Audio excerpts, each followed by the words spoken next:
आजकल ये सारा उत्सव संपूर्ण भारतवर्ष में दिखाई देता है। रक्षाबंधन तो होता था, लेकिन विशेषकर बहनों ने भाइयों को राखी बांधने का प्रचलन बहुत बढ़ा है। तो संस्कृति की चिंता करने वाले सब लोगों को आनंद होता है कि अपनी सांस्कृतिक परंपरा का एक काम सारे भारतवर्ष में बड़े पैमाने पर होने लगा है।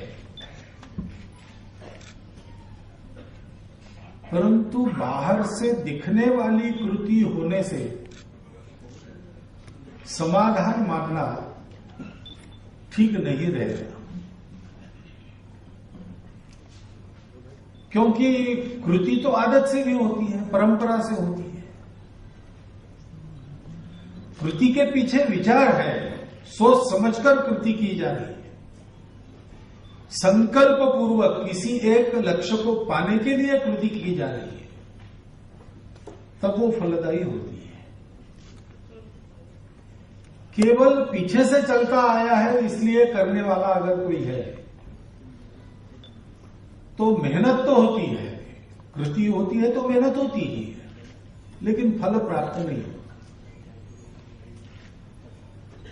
और सर्वसामान्य आदमी हर काम विचार करके ही करता है ऐसा नहीं है, गतानुगतिक रहता है।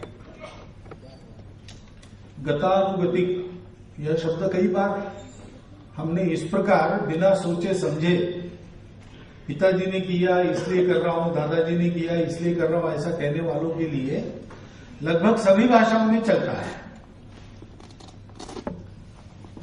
क्योंकि उसके पीछे एक कहानी है। काशी में एक बड़े विद्वान रहते थे, अपैया दीक्षित उनका नाम था। और एक दिन वो नित्य क्रमानुसार गंगा स्नान के लिए गंगा के किनारे गए। और वहां गंगा स्नान करना है तो आम प्रचलन है, सब लोग गंगा स्नान ही करते थे। पहले नल वगैरह नहीं थे, बाथरूम में पानी नहीं आता था। और गंगा जैसी पुण्य सलीला नदी है जिसमें एक डुबकी लगाने से सारे पाप धुल जाते हैं, तो कौन छोड़ेगा। सब लोग वहां स्नान करने के लिए जाते थे, ये भी गए। और जाते जाते उनके ध्यान में आया कि आज सोमवार है और अमावस्या है, यानी सोमवती अमावस्या है। तो आज के दिन गंगा स्नान करके गंगा किनारे अगर हम पार्थिव पूजा करेंगे तो बहुत पुण्य लाभ होगा, ऐसी अपनी परंपरा कहती है। तो गंगा किनारे आए, गंगा जल में डुबकी लगाई, संध्या वंदन किया, उगते हुए सूरज को अर्घ्य दिया, और फिर किनारे पर आकर पूजा की सामग्री निकाली, पार्थिव पूजा करेंगे। लेकिन उसी में उनको लघु शंका की थोड़ी भावना हो गई। गंगा किनारे रहने वाले लोग जानते हैं, ये सब गंगा को मैले करने वाले कृत्य गंगा किनारे पर नहीं किए जाते, ऐसा अपनी परंपरा में था। अब तो सारे कृत्य वहां होते हैं, फैक्ट्रियों का मैला, टैनरीज का पानी सब कुछ जाता है, और इसलिए गंगा शुद्ध करने की बात चल रही। लेकिन पहले अपना सामाजिक अनुशासन ऐसा था कि नित्य कर्म से निवृत्त होना है तो गंगा पार करके कुछ दूर जाना, क्योंकि उत्तर के तरफ गंगा का पानी नहीं जाता, गंगा का पानी दक्षिण की तरफ आता है। तो उधर कुछ हुआ तो गंगा का पानी मैला नहीं होता, ऐसा मानते थे। लेकिन अब ये सारा पूजा का वो थाली है, लोटा है, आचमन लेने के लिए वो धरनी है, ऐसी बहुत सारी सामग्री थी। अब वो किसके भरोसे छोड़ना। तो अपैया दीक्षित के मन में एक कल्पना आई कि बाद में तो पार्थिव लिंग मिट्टी से बनाना ही है, उसके पहले एक बड़ा रेत का शिवलिंग बनाकर इस सामग्री पर ही उसको बना देते हैं। तो इन सारी सामग्री इकट्ठा की, उस पर एक रेत का शिवलिंग बना दिया और गंगा पार करके चले गए। वहां बहुत सारे लोग थे स्नान करने वाले। वो सब पहचानते थे अप्पैया दीक्षित को। उन्होंने देखा कि अप्पैया दीक्षित आज अगर गंगा किनारे अपने झोले में से कुछ निकालकर उस पर शिवलिंग बना रहे, इसका मतलब इससे बहुत बड़ा पुण्य लाभ होने वाला है। तो सब लोग फटाफट किनारे आ गए, अपने वस्त्र और पास में जो कुछ था वो एक जगह रखा, सबने उस पर रेती का एक एक शिवलिंग बना दिया। और जैसे अप्पैया दीक्षित गंगा पार गए थे, वो भी गंगा पार चले गए। अप्पैया दीक्षित अपने निवृत्त होकर वापस आने लगे तो ये लोग मिले, कहाँ आए थे? नहीं, आप इधर आ गए तो हमने सोचा आपका अनुकरण करना चाहिए, इसलिए आ गए। अच्छा चलो वापस आ गए। देखते तो शिवलिंग का सामग्री का, क्योंकि सब लोगों ने रेत की शिवलिंग बना दिए थे, अपना कौन सा पहचान में नहीं आता था। हताश होकर अप्पैया दीक्षित के मुख से एक श्लोक बाहर आया। उसकी दूसरी पंक्ति है, गतानुगतिको लोको न लोको पारमार्थी कहा।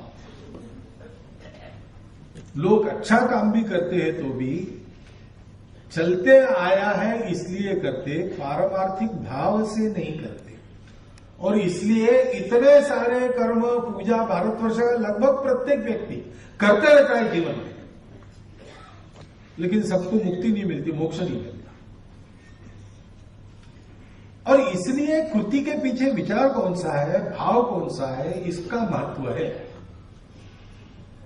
और इसलिए ऐसे पर्व त्योहारों पर ये स्मरण करना चाहिए कि ये मैं क्यों कर रहा हूं। रक्षाबंधन का कार्यक्रम है,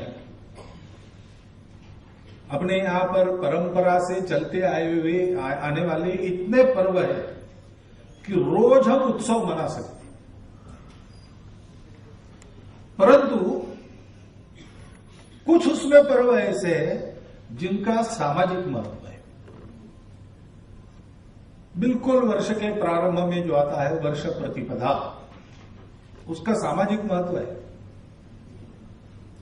वो अपने संस्कृति के विजय का दिवस है, इसलिए हम उस दिन पताका लगाते घर पर, उस दिन संकल्प करते हैं, स्वतः संकल्प का दिवस है।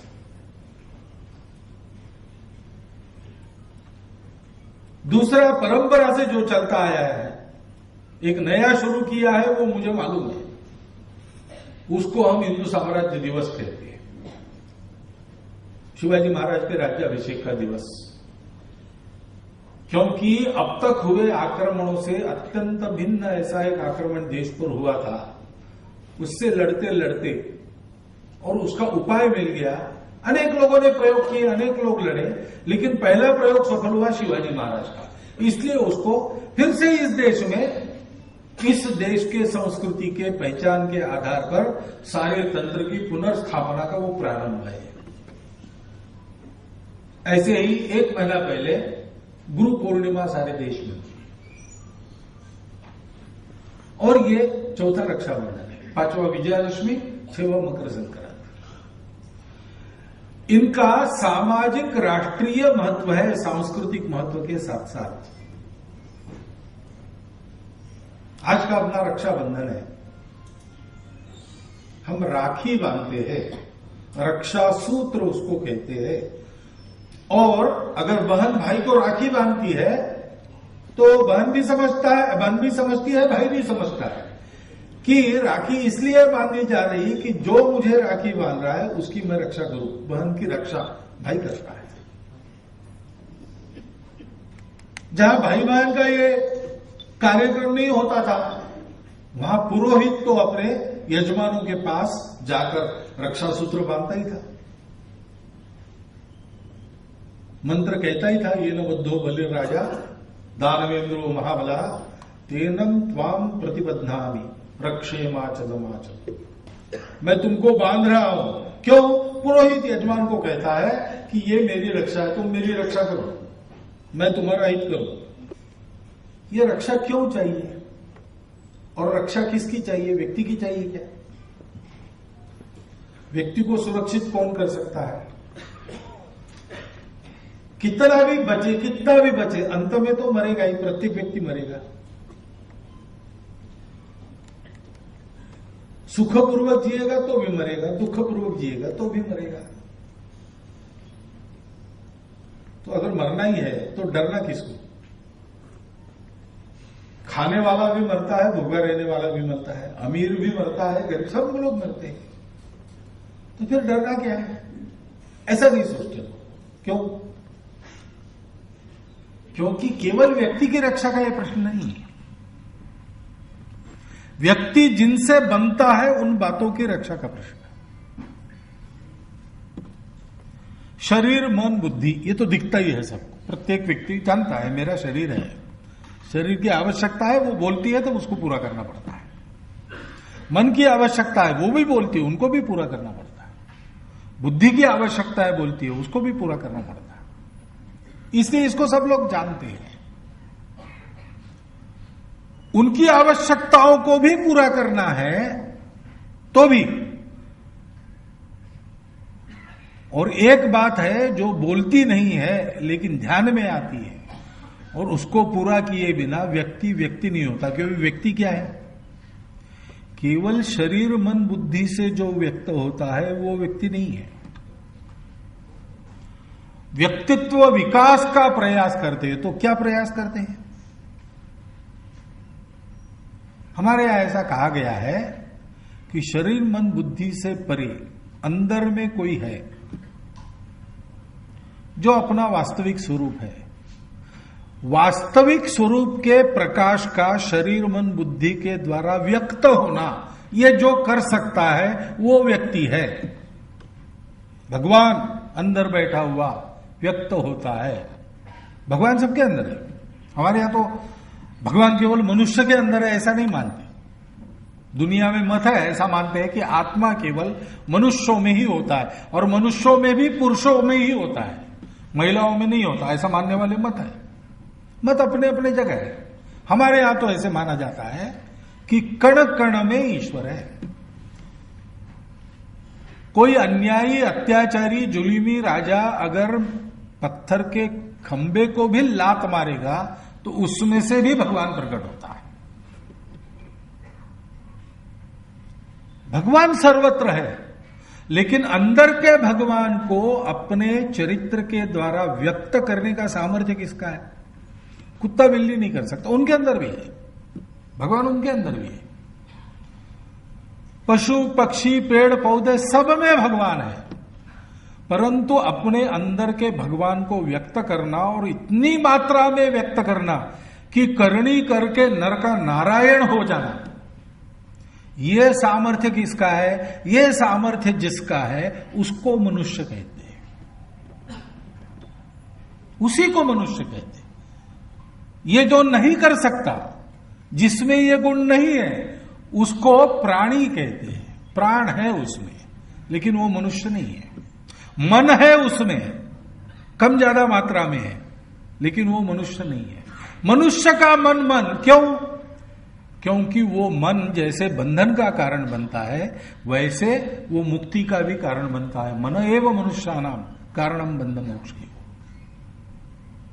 ये मनुष्य की विशेषता है। और इसलिए अपने आप पूर्वजों ने ऐसा माना कि अपने अंदर के इस भगवान को अपने द्वारा पूर्ण अंश में प्रकट करना, यह मनुष्य जीवन का सर्वोच्च कर्तव्य है। इसको पूरा करने के बाद कभी समाप्त न होने वाला और कभी फीका न पड़ने वाला सुख मिलता है। बाहर की वस्तुओं के पीछे भागेंगे, जैसा कि अध्यक्ष महोदय ने कहा, पैसे के पीछे भागोते हुए उसमें सुख नहीं है। क्यों नहीं है? सुख उसमें बाहर की वस्तुओं में है नहीं। सुख अपने अंदर है, और इस कारण है कि ये जो भगवान है उसको आनंद चाहिए। ऐसा सोचने के कारण सारी वस्तुएं बनी, सारे जीव बने, सारे प्राणी बने।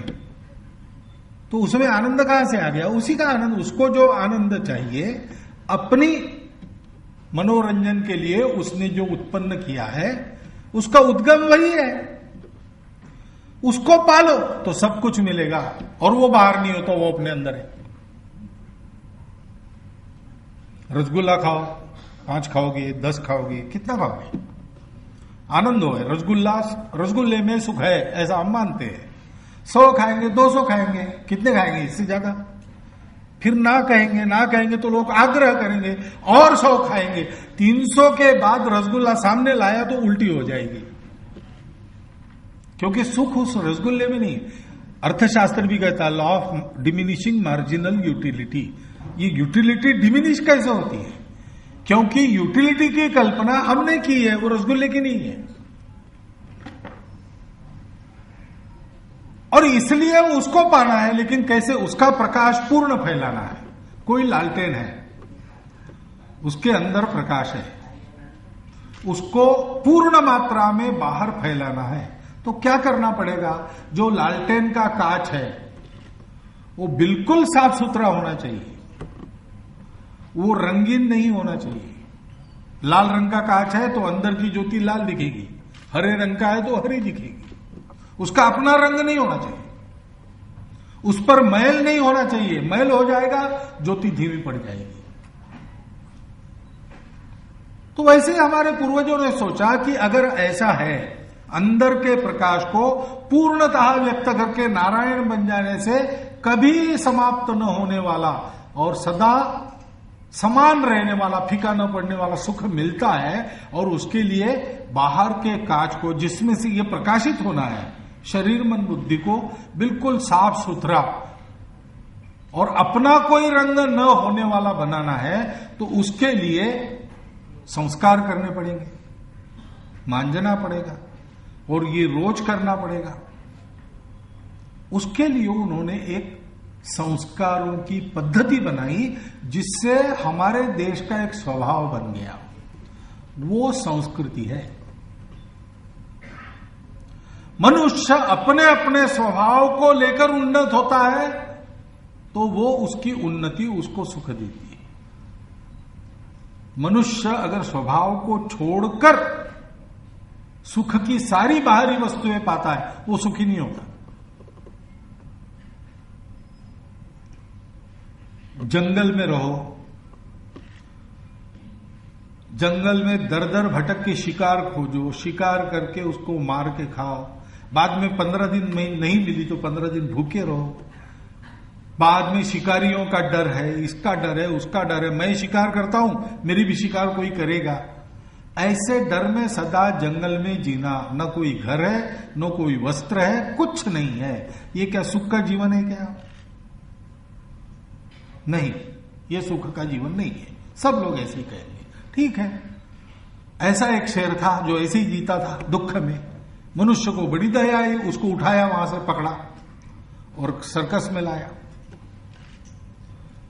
और सर्कस में उसको रोज अपने पिंजड़े में 2 बार बकरी का मांस खिलाया। बदले में उसको कुछ काम नहीं, लेकिन काम करते समय उसको नई नई कलाएं सिखाई, उसको फुटबॉल खेलना सिखाया, उसको साइकिल चलाना सिखाया, और उसका खेल देखकर लोग पैसे भी देते थे, जिस पैसे से उसको ज्यादा मांस मिलता था।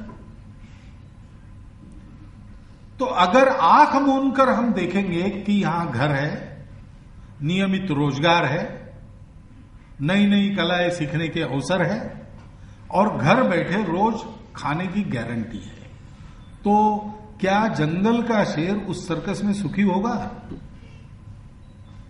सुखी नहीं हो सकता, क्योंकि ये शेर का स्वभाव नहीं है। ऐसे एकाधा मनुष्य सुखी हो सकता है, वो भी सुखी नहीं होता। वो सुखी ऐसे नहीं होता, इसलिए तो राणा प्रताप ने मान सिंह के साथ भोजन नहीं किया। कहा कि तुम्हारा सब ठीक है, तुम्हारा राज्य सुरक्षित है, तुम्हारी प्रजा उसके कारण अत्याचारों से मुक्त है, लेकिन तुमने अपने स्वतंत्रता का समझौता अकबर से कर लिया है, तो क्या सुख मिलेगा? मैं जंगल जंगल भटकता हूं, मेरी प्रजा को मेरे साथ लड़ना पड़ता है, बहुत कष्ट है, भूमि शयन करना पड़ता है, घास की रोटी खानी पड़ती है, लेकिन मैं अपने स्वतंत्रता का समझौता नहीं करूंगा, उसी में मेरा सुख है। स्वभाव, समाज के स्वभाव को संस्कृति कहते हैं। रक्षा उसकी करनी है, उसकी रक्षा के लिए अपना शरीर मन बुद्धि भी सुरक्षित रखनी है। क्योंकि संस्कृति सुरक्षित रहेगी तो कांच साफ सुथरा रहेगा, कांच साफ सुथरा रहेगा तो अंदर है उसका पूर्ण प्रकाश मेरे में से व्यक्त होगा, तो वास्तव में व्यक्ति कहलाने का मैं अधिकारी हो जाऊंगा। और इसलिए इसको जानने वाले न जानने वाले सभी मनुष्य दुनिया में आप कहीं भी देखो, वो इन सब बातों की रक्षा का प्रयास करते हैं। मेरे इस विचार का विरोध करने वाले लोग भी अपने अपने देश में इसी की रक्षा का प्रयास करते हैं।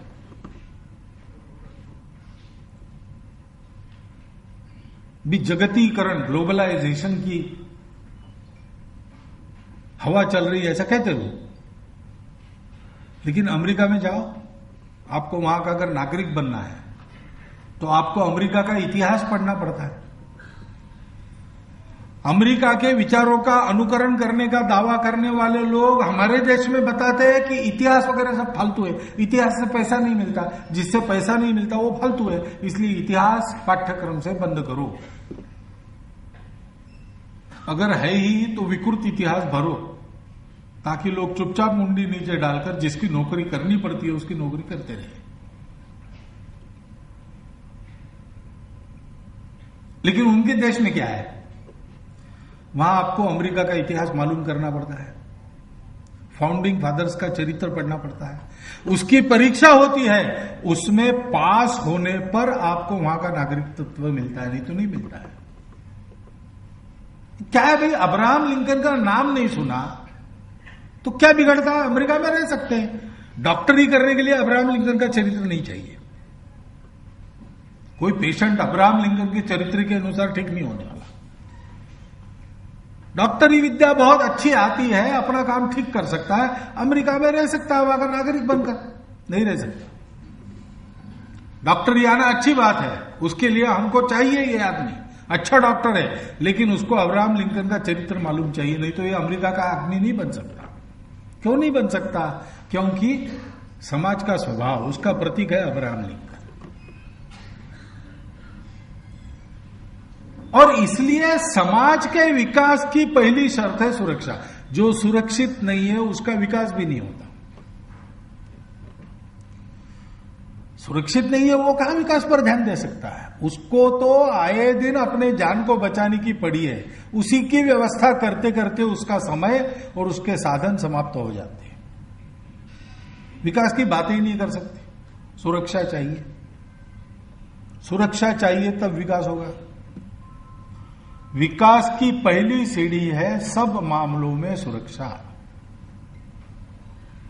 और पहले तो सुरक्षा का विषय बहुत आसान था कि बाहर से होने वाले आक्रमणों से, शत्रुओं से,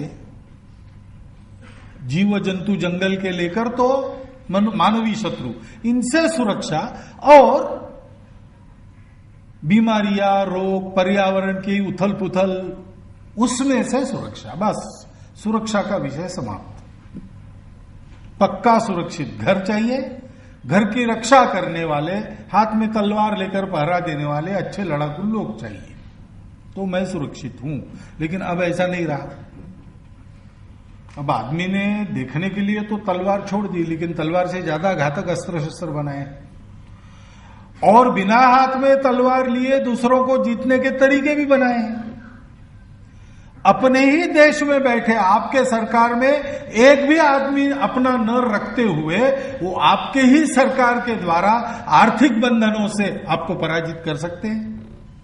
किया है दुनिया भर में, वर्तमान साक्षी। आपकी सरकार उनके वश हो जाए, इसलिए आपका दिमाग बदलकर उसको, आपका अपना दिमाग न रखते हुए अपने दिमाग का प्रत्यारोपण उस पर करना, शिक्षा के द्वारा, तरह तरह के लालचों के द्वारा, दूरदर्शन के सूक्ष्म प्रचार के द्वारा, ये तंत्र चल रहे हैं, चल रहे। इस सत्य को कोई नहीं नकार सकता। तो आज सुरक्षा का विषय इतना व्यापक बन गया है, अपने देश के जन, जल, जंगल, जमीन, जानवर, परंपरा सहित सब बातों की सुरक्षा। एक बार मैं सुरक्षा विशेषज्ञों के बैठक में गया तो मैंने सुरक्षा विषय के आयाम वहां पर सुने।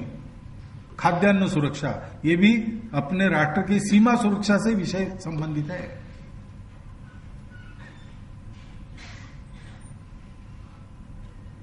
जल सुरक्षा, खाद्यान्न सुरक्षा, अपने यहाँ के पर्यावरण की सुरक्षा, अपनी आर्थिक सुरक्षा, अपने व्यापारियों की सुरक्षा,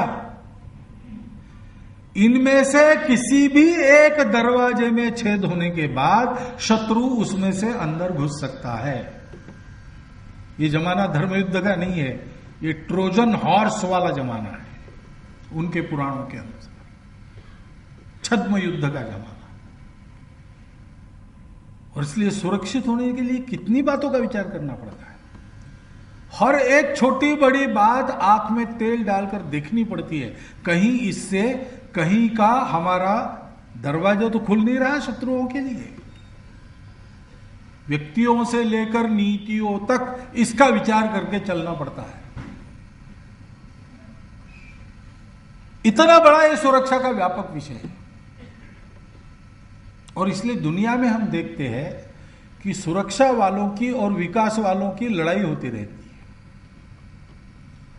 विकास करना है तो पर्यावरणवादियों से लड़ना पड़ेगा, पर्यावरण विकास के विरुद्ध, विकास पर्यावरण के विरुद्ध, दोनों एक साथ नहीं चल सकते।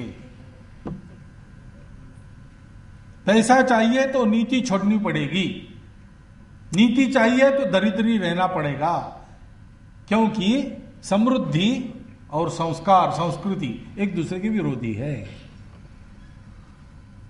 ऐसा मानकर दुनिया चल रही है। हमारे यहां ऐसा नहीं है। हमारी ये सारी बातें परस्पर पूरक हैं, एक दूसरे की सहायक है। ऐसा क्यों है? क्योंकि हमने ये जाना कि विकास यानी स्वैराचार नहीं है, विकास यानी बंधन है। इसलिए हम रक्षा बंधन कहते हैं। अरे तुम बांध रहे हो मुझे, तो विकास की कैसे अपेक्षा करते हो, सुरक्षा की कैसे अपेक्षा करते हो? सुरक्षा यानी बंधनों से मुक्त होना? नहीं नहीं, बंधन ऐसे नहीं होता। मनुष्य अपने जन्म से ही बंधा है, वो बद्ध ही है, वो मुक्त है नहीं। मुक्त उसको होना है, लेकिन मुक्त होने के लिए उसको छोटे बंधनों को काटकर बड़े बंधनों में आना पड़ता है। और सबसे बड़ा जो बंधन है वो मुक्ति का बंधन है। वो भी बद्धावस्था है एक तरह से, लेकिन वहां जो वस्तु है वो एक ही वस्तु है, दूसरी है ही नहीं, इसलिए वो बंधन नहीं रहता, इसलिए वो मुक्ति का बंधन है। लेकिन वहां तक पहुंचने के लिए हम स्वतंत्र होते चले जाते। कहने के लिए तो हम स्वतंत्र ही होते, लेकिन स्वतंत्र नहीं होते, ज्यादा से ज्यादा बंधनों में फंसते हैं। घर में छोटा बच्चा पैदा होता है, छोटा बच्चा, बिल्कुल छोटा बच्चा, बात नहीं कर सकता, केवल रो सकता है बस। सब बातों के लिए, भूख लगी तो रोएगा, डर लगा तो रोएगा, केवल मां पास में है तो हंसेगा। ऐसा इतनी बुद्धि वाला बच्चा है, तो उसका कर्तव्य क्या है? उसका कर्तव्य कुछ नहीं है, अपने आप को ठीक रखना। वो भी दूसरे करते हैं। उसका कर्तव्य केवल होना रहना इतना ही है, वो रहता है बस। उसकी सारी चिंता बाकी लोग करते हैं। भूख लगी, खाना खिलाना, दूध पिलाना, ये सब बाकी लोग करते हैं। रहना और रोना, इतना वो करता है, उस पर कोई बंधन नहीं रहता। लेकिन वो अगर 17-18 साल का नौजवान हो जाए और वो कहे कि मैं तो बचपन में बहुत स्वतंत्र था, कपड़े नहीं पहनता था, तो अब मैं बड़ा हो गया हूं, अब मैं कपड़े क्यों पहनूं? नहीं चलेगा। आपको अगर बड़ा कहलाना है, आप बड़े हो गए हो, तो आपको फिर कुछ बंधन शुरू, फिर वो जहां तहां रोएगा, ये नहीं चलेगा। वो जैसे जैसे बड़ा होता है उसको लगता है मैं बड़ा हो रहा हूं, अधिकाधिक स्वतंत्र हो रहा हूं। पहले तो मैं परनिर्भर था, अब तो मैं परनिर्भर नहीं हूं, मैं अपने हाथ से कर सकता हूं। लेकिन वो करने के लिए उसको और कुछ बंधन स्वीकार करने पड़ते। फिर वो सोचता है कि माता पिता के बंधन में क्या रहे, खुद कमाई करेंगे और अपना जीवन खड़ा करेंगे। ठीक है, करो, लेकिन खुद कमाई कर स्वतंत्र होने के बाद अपने परिवारजनों को पालने का बंधन वो अगर नहीं स्वीकार करता तो दुनिया में कहीं उसको अच्छा नहीं मानते, कहीं अच्छा नहीं मानते। और इसलिए मनुष्य का विकास क्या है, ये अधिकाधिक विस्तृत होने वाले एक के बाद एक के बंधनों में जाना। पहले में केवल मेरी अपनी भूख, मेरा अपना मनोरंजन इतने ही दिखता था, फिर उसके बाद नहीं, हमारी माता है जो हमको दूध पिलाती है, उसको प्रसन्न करना चाहिए, उसने समझाया तो चुप होना चाहिए, इतना समझने लगा, वहां अब बड़ा होने लगा, ऐसा लोग कहने लगे। बाद में मैंने सोचा कि माता है, पिता है, भैया है, बहन है, सब है, इनको इनकी मर्यादा का सम्मान करना चाहिए, माता पिता का चरण स्पर्श करना चाहिए, बड़े भैया कहते हैं वैसा रहना चाहिए, छोटी बहन के रक्षा का दायित्व मेरा है, राखी बांधता हूं मैं, तो कम से कम कुछ देना चाहिए, अभी रक्षा करने का सामर्थ्य नहीं, बच्चा हूं। ये जब हम समझने लगते हैं तो लोग कहते हैं और बड़ा हो गया, लेकिन बड़ा बंधन आ गया, व्यक्ति छूट गया, परिवार का बंधन आ गया। परिवार के लोग परिवार के बंधन को मानकर चलने वाले अच्छा है ऐसा कहते हैं, लेकिन कोई आदमी परिवार के बंधन को तोड़कर अपने बस्ती के लिए, अपने गांव के लिए, अपने देश के लिए काम करता है। लोग कहते हैं बस हमारे परिवार का नाम रोशन किया, परिवार का बंधन तो तोड़ दिया उसने। उनकी कहानियां बताते हैं विवेकानंद ने क्या किया, परिवार को अच्छी स्थिति में नहीं था स्वामी विवेकानंद का, लेकिन उन्होंने परिवार का बंधन छोड़ दिया। लेकिन उन्होंने जो किया उसके कारण विवेकानंद के परिवारजन सब ऐसा कहने लगे कि विवेकानंद हमारे घर से बाहर चले गए, हमको ऐसा छोड़ के चले गए, लेकिन हमको इतना समाधान दिया उन्होंने, इतना सम्मान दिया, हमारे परिवार का नाम उसने रोशन किया। ऐसे ही कहेंगे और क्या कहेंगे। एक बंधन तोड़ दिया, लेकिन एक दूसरा बंधन उन्होंने अपने इर्द गिर्द खड़ा कर दिया, मेरा समाज, मेरा राष्ट्र। ऐसे एक एक कदम आगे बढ़ के नए बंधनों को स्वीकार करना, इसकी आवश्यकता होती है, और ये सबको करना पड़ता है, क्योंकि कोई दूसरा अपना विकास नहीं करता, कोई दूसरा अपना विकास नहीं करता। विकास कौन करता है? धर्म से चलने वालों का धर्म विकास करता है। पहले ऐसा एक श्लोक महाभारत में है, राज्ञः धर्मणि धर्मिष्ठा पापे पापा समे समा लोकस तदनुवर्तन्ते। राजा का वर्णन है, राजा अगर धर्मिष्ठ है, धर्मणि है, तो प्रजा धर्मिष्ठा होगी। राजा अगर पाप करने वाला है तो प्रजा भी पाप की ओर प्रवृत्त होगी। राजा अगर समदृष्टि वाला है तो प्रजा भी समदृष्टि वाली होती है, क्योंकि प्रजा उसका अनुकरण करती है, जैसा राजा वैसी प्रजा। लेकिन जैसा राजा वैसी प्रजा, ये भी कैसे होता था? और आज तो राजा को बनाने वाली प्रजा ही है, दूसरा कोई नहीं। हमारे राजा कौन होंगे हम तय करते हैं 5 साल के बाद, तो हमारे राजा हमारी जैसे ही होते हैं, यथा प्रजा तथा राजा, ऐसा होता है। People get the government they deserve.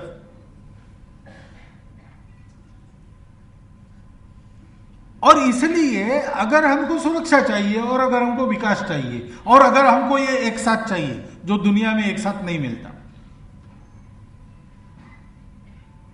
तो हमको अपनी परंपरा को सोचना पड़ेगा, स्मरण करना पड़ेगा, उसको अपने आचरण में लाना पड़ेगा, उसका एक युगानुकूल रूप खड़ा करना पड़ेगा, क्योंकि परंपरा तो पुरानी होती है, समय हमेशा नया होता है। नए समय में पुरानी बात नहीं चलती, लेकिन जमीन हमेशा पुरानी रहती है। और सारे आसमान में उड़ने वालों को भी जमीन के पास वापस आना पड़ता है। चिड़िया उड़े कितनों आकाश, चारा है माटी के पास। और इसलिए अपने परंपरा से हमको जो स्वभाव के मूल्य मिले, उन मूल्यों पर अपने पैर पक्के रखकर नए समय की नई हवा के अनुसार उस परंपरा को ढालकर अपने आचरण से व्यक्त करने वाला समाज वो आगे बढ़ता है। वो अपने स्व की भी रक्षा कर लेता है, अपने स्व की रक्षा करने के कारण सुरक्षित हो जाता है, और सुरक्षित होने के कारण विकसित होता है। भारतवर्ष का विकास करते करते भारत भारत ही नहीं रहा तो भारतवर्ष का विकास होगा ही नहीं। और जिसको अपना चेहरा नहीं है, ऐसे भारत का उपयोग बाकी सारी दुनिया अपने गुलाम के नाते ही कर लेंगी, ये निश्चित बात है। क्योंकि दुनिया में जिसकी पहचान नहीं, उसको न सुरक्षा है न प्रतिष्ठा है। उसका विकास यानी एक धनी आदमी के सुखी गुलाम का विकास होगा। ऐसा विकास हमको नहीं चाहिए। हमको सुरक्षा भी चाहिए, हमको विकास भी चाहिए। ये दोनों एक साथ चाहिए तो हमको अपने स्व को युगानुकूल आचरण से व्यक्त करना होगा, क्योंकि वही एक स्व दुनिया में ऐसा स्व है जिसके पास ये उपाय है दोनों साथ साथ चलाने का। और ये दायित्व हम सबका है। ये ठेके पे देने वाली बात नहीं है, राजा पर छोड़ देने की बात नहीं है। राजा पर छोड़ देने की बात नहीं है, क्योंकि प्रजातंत्र का जमाना है। प्रजा मालिक है, वो जागरूक रहेगी तो अपनी इच्छा से अभी एक बहुत बड़ा परिवर्तन देश में लाया है।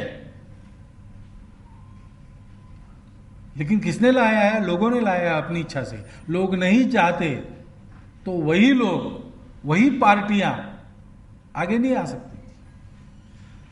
लोग उसका श्रेय किसी किसी को देते हैं, व्यक्ति को देते हैं, दल को देते हैं, संगठनों को देते हैं, लेकिन वास्तविक श्रेय के अधिकारी कौन है? अपने समाज के सब सामान्य लोग। उनके मन में था, उन्होंने किया।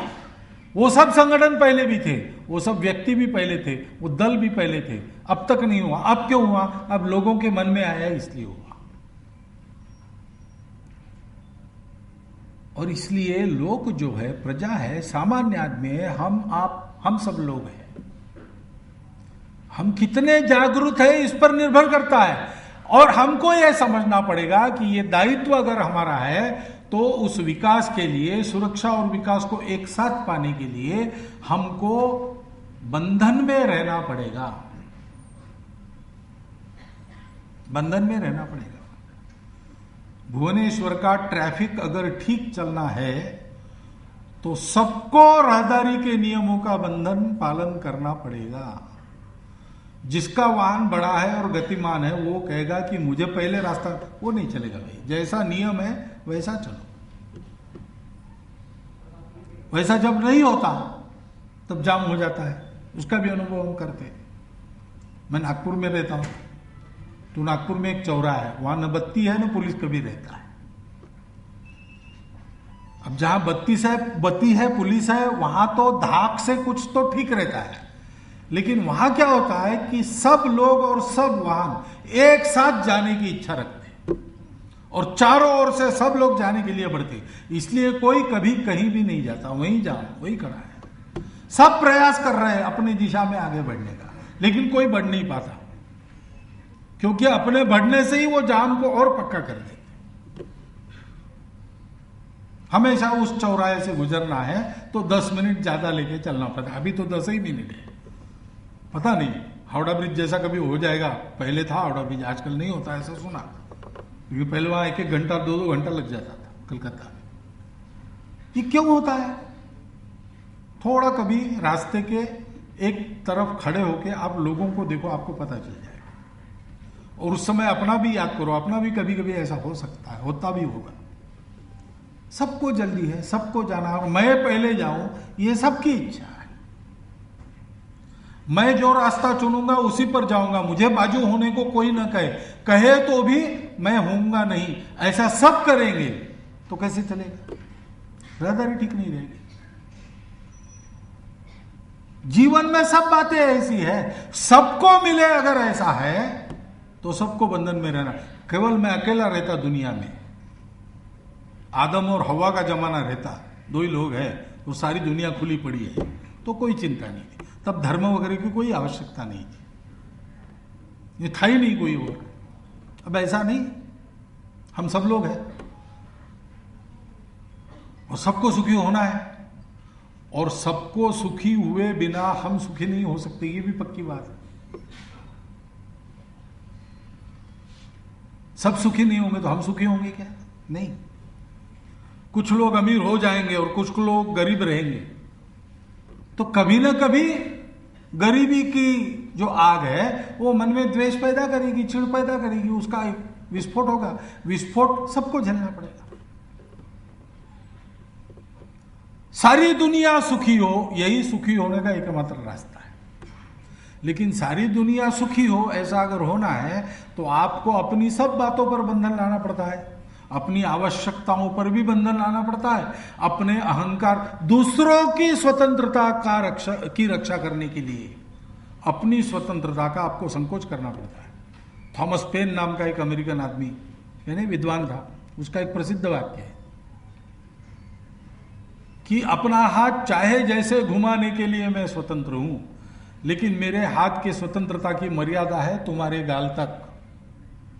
मेरा हाथ घूमे चाहे जैसे मेरी इच्छा के अनुसार, लेकिन गलती से तुम्हारे गाल पर पड़ गया तो वो मेरी गलती होगी, वहां बंधन है, वहां नहीं जाना।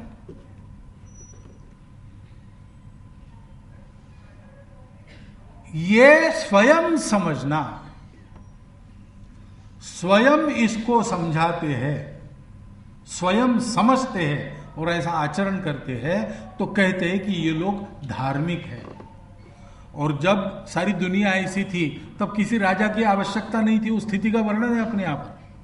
न राज्यम नैव राजासीत न च दंड्यो न च दांडिका। राज्य नहीं था, राजा नहीं था, दंड करने लायक आचरण कोई करता नहीं था, इसलिए दंड करने वाला भी कोई नहीं था। फिर चलता कैसे था? धर्मे नहीं वो प्रजा सर्वे रक्षन्ति स्म परस्पर। धर्म से लोग एक दूसरे की रक्षा करते थे। यानी क्या? हम अपनी भाषा भी भूल गए आजकल। धर्म कहने के बाद हमको पूजा पाती याद आती है। धर्म की बात करने वाले को कहते कम्युनल है, कम्युनल है, कम्युनल है। लेकिन धर्म से इन सब बातों से कोई संबंध नहीं है। धर्म वह है जो सबकी धारणा करता है, धर्म वह है जो सबको जोड़ता है, धर्म वह है जो सबको तमस से ज्योति की ओर अग्रसर करता है, मृत्यु से अमृत की ओर अग्रसर करता है, वो धर्म है। जिससे इस लोक में और परलोक में दोनों में सुख की प्राप्ति होती है, वो धर्म है। रक्षाबंधन ये धर्म का बंधन है। रक्षाबंधन क्यों करना? स्वयं को याद दिलाना कि हम बंधे हैं, कदम कदम आगे बढ़ना है। मैं अपनी चिंता करता हूं, और आदमी करता है। सौभाग्य से अपने देश में अभी भी परिवार का बंधन है। परिवार की चिंता सब लोग करते हैं। कितने भी दूर दूर गए हो, कुछ एक एक प्रदेश में ऐसे पर्व त्योहार रहते हैं जहां सब लोग इकट्ठा आते हैं, एक घर में इकट्ठा आते हैं, मिलकर त्योहार मनाते। क्यों? हमारा परिवार है,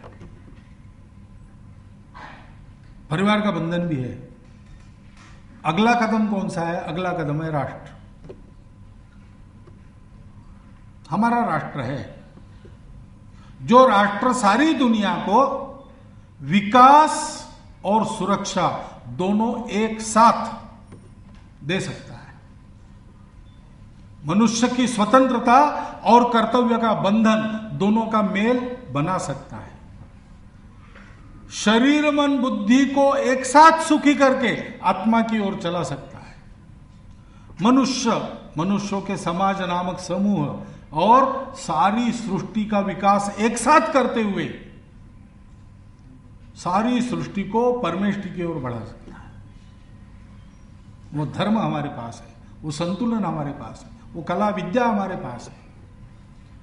उसको सारी दुनिया को समय समय पर देना, यह हमारे राष्ट्र के दुनिया में अस्तित्व का प्रयोजन है। एतद् देश प्रसूतस्य सकाशात् अग्र जन्मनात् स्वम स्वम चरित्रम शिक्षेरन पृथिव्याम सर्वमानवा।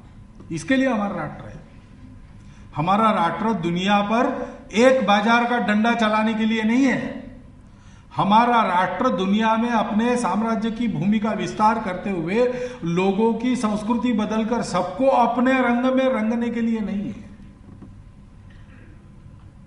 हमारा राष्ट्र सबको इस प्रकार सुखी जीवन जीने की कला दिखाने वाला राष्ट्र है, अपने जीवन से दिखाने वाला राष्ट्र। इसलिए हम संघ के लोग कहते हैं हमारा हिंदू राष्ट्र है। हमारी हिंदू का मतलब यही है। इस राष्ट्र की रक्षा कैसे होगी? यह राष्ट्र जब सुरक्षित परम वैभव संपन्न होगा तब हमारी रक्षा होगी। और इसलिए इस राष्ट्र को परम वैभव संपन्न सुखी बनाने के लिए, सुरक्षित बनाने के लिए हमको प्रयास करना पड़ेगा। और इसलिए केवल अपने भाई के पास, अपने बहन के पास मत जाओ, केवल अपने यजमानों के या पुरोहितों के पास मत जाओ। सब आओ, घर के बाहर आओ, मैदान पर आओ, एक दूसरे को राखी बांधो। ये कार्यक्रम हम संघ के लोग करते ही है, रक्षाबंधन का उत्सव करते ही है। संस्कृति सुरक्षा ये जिनको करनी है उन सबको सारे समाज में ये प्रबोधन करना पड़ेगा।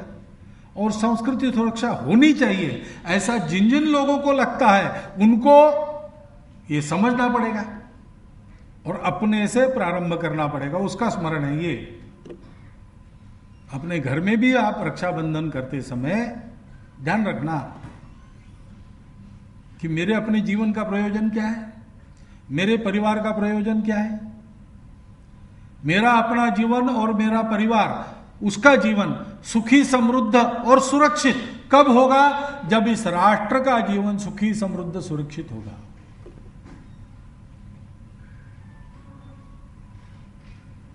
बकासुर के संकट से चिंताक्रांत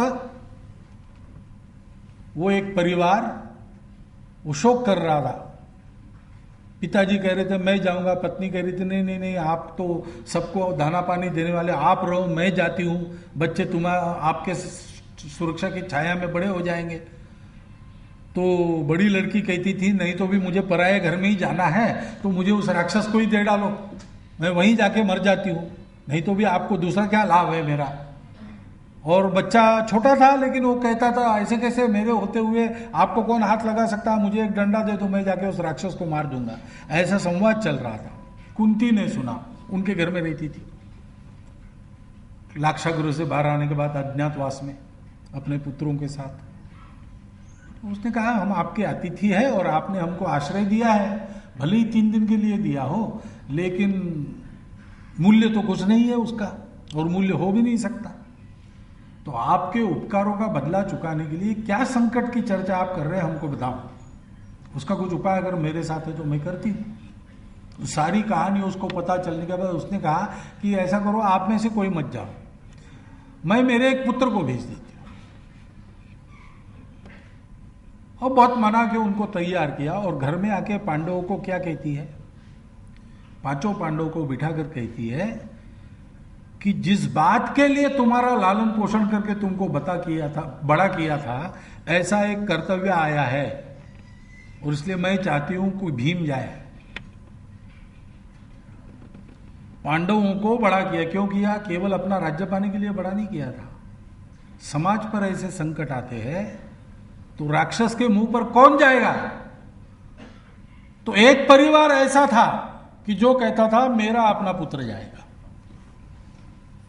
इसलिए वह पुत्र, वो परिवार पूरा का पूरा भारत में धर्म संस्थापना का फिर से आधार भगवान ने बनाया उसको। कौरवों के तो 100 थे, ज्यादा संख्या थी, कृष्ण ने उनको क्यों नहीं पकड़ा? कृष्ण क्या उनको बदलने का सामर्थ्य नहीं रखते थे, लेकिन बदलना नहीं था, जो जैसा है उसकी योग्यता की परख करनी थी। ऐसे अनेक प्रसंगों में से पांडवों के परिवार के संस्कार का पता चला कि ये नित्य विस्तारित बंधनों को मानने वाले लोग हैं। रक्षाबंधन क्या है इनको मालूम है। देश के लिए बंधन स्वीकार करने की इनकी हिम्मत है। और इसलिए फिर से धर्म संस्थापन करने वाले साम्राज्य की आधारशिला पांडव बने। आज अपने देश को आवश्यकता है, उसका वर्णन करने की आवश्यकता नहीं है, वो आप सब लोग जानते हैं। कितने संकटों से दुनिया और अपना देश घिरा है, दोनों घिरे हैं, और दुनिया के पास उन संकटों का परिहार का कोई रास्ता नहीं है, हमारे पास है, और दुनिया को उसको देते रहना ये हमारा कर्तव्य है। हमारा कर्तव्य पूर्ण करने के लिए हम खड़े हो जाए, भारत खड़ा हो जाए। कैसे होगा? भारत के सामान्य लोगों को, सामान्य परिवारों को इस प्रकार रक्षाबंधन के इस सामाजिक सांस्कृतिक आशय को ध्यान में रखकर खड़ा होना पड़ेगा। और इसलिए प्रतिवर्ष ऐसा इकट्ठा आकर एक बार एक भाषण का कार्यक्रम, भाषण क्यों? मनोरंजन के लिए नहीं, भाषण चिंतन के लिए है, और चिंतन परिवर्तन के लिए। हम आत्मचिंतन करें कि मेरा जीवन इस बंधन को स्वीकार करके चल रहा है कि नहीं। हम लोगों में कोई विवेकानंद यहां बैठा नहीं है, हम लोगों में कोई राजा शिवाजी, सुभाष चंद्र बोस यहां बैठे नहीं, हम सामान्य लोग हैं। लेकिन विवेकानंद, शिवाजी और सुभाष चंद्र भी सामान्य ही थे पहले, जन्मता वैसे नहीं थे, धीरे धीरे बने। हम भी बन सकते हैं, हो सकता है उतना कदम आगे न जाए, लेकिन आज है वहां से 10 कदम तो आगे जा सकते। बाप रे, विवेकानंद कैसे बनना? और विवेकानंद बने कैसे? एकदम विवेकानंद बने क्या? वो ऐसे नहीं बने। जो ऐसे एकदम बन जाते हैं उनको हम अवतार कहते हैं, उनकी पूजा करते हैं, उनकी जयंती पुण्यतिथि मनाते हैं, उनके जैसा बनने का प्रयास नहीं करते। ये लोग अवतार नहीं थे इस अर्थ में, होंगे भी पता नहीं मुझे, लेकिन इस अर्थ में वो अवतार नहीं थे। वो तो हमारे लिए उदाहरण थे कि हमारे जैसे ही घर परिवार में जन्म लेकर कितना आगे बढ़ा जा सकता है। आज हमको लगता है विवेकानंद कैसे बनना, वो तो हमसे 1 लाख कदम आगे है। 1 लाख कदम आगे, जितना आगे जाएंगे उतना आगे जाएंगे, क्योंकि जितना आगे जाएंगे उतने हम व्यक्तित्ववान मनुष्य बनेंगे, मनुष्य बनेंगे।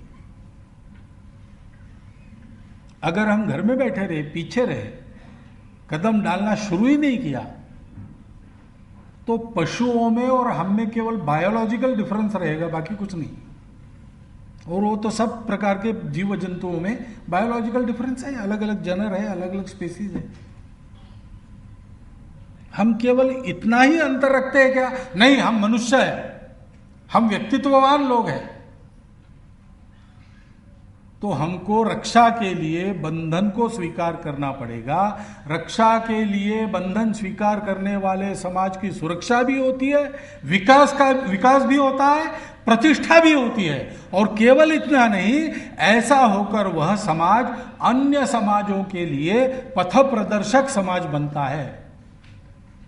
पथ प्रदर्शक समाज बनने के लिए पथ के पांथिक साथियों को अपने साथ आगे ले जाने वाला व्यक्ति और परिवार, हमको और हमारे परिवार को बनना है। इतना आपने समझ लिया और इसको समझकर आज के रक्षाबंधन को मनाया, तो अपने देश के और दुनिया के संकट मोचन और भाग्य परिवर्तन के दिन बहुत दूर नहीं है। इतना ही निवेदन आपके सामने आज के दिन रखना चाहता हूं।